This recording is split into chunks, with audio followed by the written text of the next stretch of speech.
Hi guys! Welcome back to my channel.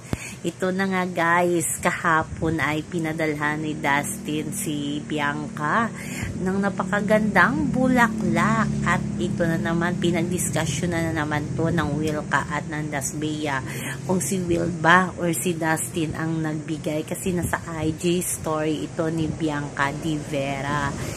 At sabi nila may photographer daw or videographer na kasama si Dustin parang pa-show up daw si Dustin at pakitang tao lang, scripted daw na pabulaklak. Ito naman ang nangyari, pinost ng may-ari ng flower shop ang pagbili ni Dustin ng bulaklak sa TikTok at ito na nga na-confirm na si Dustin talaga ang nagbigay ng bulaklak kay Bianca, hindi si Will. Siguro kasi may mga bagong endorsement itong si Bianca at hindi sila nagkikita, kaya pinadalhan siya ni Dustin ng bulaklak. Busog na busog itong si Bianca ng pabulaklak ni Dustin. Sabi ng iba, parang 100 days of relationship daw ni Bianca at ni Dustin. Kaya nag-celebrate itong si Dustin at si Bianca at pinadalhan ito si Bianca ng bulaklak. Hindi naman papatalo yung Wilka. Nag-throwback ng 2024 na pabulaklak ni Will kay Bianca. Utos yan ng management kasi diba parang may teleserye sila dati, nakasama sila nina Judy Santa Maria, Gabby Garcia at Joshua Garcia.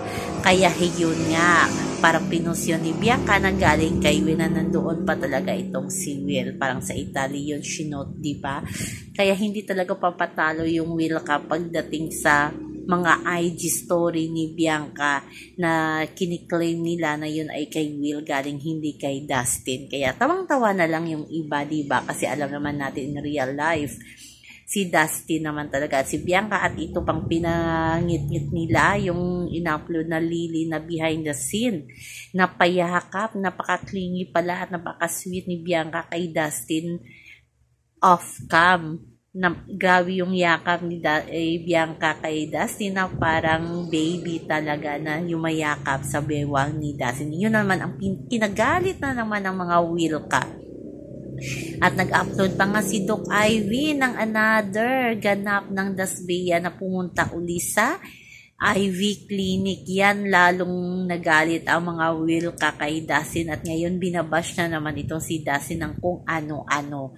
Kaya natatawa na lang ang iba dyan. So yun lang po guys ang ating update sa ngayon. Abangan lang natin ang behind the scene na shooting lang Love You So Bad kasi hindi pa pinapakita.